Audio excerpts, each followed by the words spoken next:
London ആസ്ഥാനമായ international quizzing association Asia chapter പ്രവർത്തനങ്ങൾക്ക് കേരളത്തിൽ തുടക്കം കുറിക്കുന്നു. ഗോകുലം ഗ്രൂപ്പുമായി ചേർന്നാണ് പദ്ധതി. ഗോകുലത്തിന്റെ എല്ലാ സ്കൂളുകളിലും ക്വിസ് പരിശീലനവും ക്വിസ് ക്ലബ്ബുകളും ആരംഭിക്കും.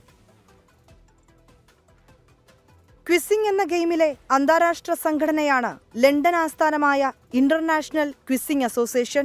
കഴിഞ്ഞ 20 വർഷങ്ങളായി ക്വിസിലെ ലോക ചാമ്പ്യനെ തിരഞ്ഞെടുക്കുന്നത് ഇന്റർനാഷണൽ ക്വിസിംഗ് അസോസിയേഷനാണ്.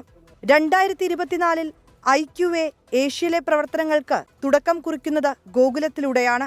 ഈ വിജ്ഞാന മത്സരത്തിലേക്ക് പങ്കെടുക്കുമ്പോൾ തീർച്ചയായിട്ടും പല മഹാത്മാക്കളുടെ കഥകളും മനസ്സിലാക്കാനും പല ചരിത്രങ്ങളും പിന്നെ മാത്രമല്ല വ്യവസായികളെ സംബന്ധിച്ചിടത്തോളം കൂടുതൽ അവർ മനസ്സിലാക്കി ഇതിന് ഇൻവോൾവ്മെൻ്റായി കൂടുതൽ അതിൻ്റെ വ്യവസായത്തെ അവർക്ക് ഡെവലപ്പ് ചെയ്യാനും കൂടി സാധിക്കുന്ന ഒരവസ്ഥ ഇതിൽ കൂടി ഉണ്ടാകും എന്നാണ് എൻ്റെ വിശ്വാസം. മുഖ്യമന്ത്രിയുടെ ഔദ്യോഗിക പ്രഖ്യാപനത്തോടെ ക്വിസ് പ്ലെയർ രജിസ്ട്രേഷൻ ആരംഭിക്കും. വിദ്യാർത്ഥികളെ ഉൾപ്പെടുത്തിക്കൊണ്ട് IQA ജില്ലാ ചാമ്പ്യൻഷിപ്പുകളും സംസ്ഥാന ചാമ്പ്യൻഷിപ്പും സംഘടിപ്പിക്കുകയും അങ്ങനെ ക്വിസിന്റെ ചരിത്രത്തിൽ ആദ്യമായി ഔദ്യോഗിക ചാമ്പ്യന്മാരെ പ്രഖ്യാപിക്കും. കേരളത്തിലെ ബിസിനസ് സ്ഥാപനങ്ങൾക്കായി ബിസിനസ് ക്വിസ് ലീഗ്, സ്കൂളുകൾക്കായി സ്കൂൾ ക്വിസ് ലീഗ് തുടങ്ങി 5 മാസം നീണ്ടു നിൽക്കുന്ന ക്വിസ് ലീഗുകളും സംഘടിപ്പിക്കും. 24 കൊച്ചി.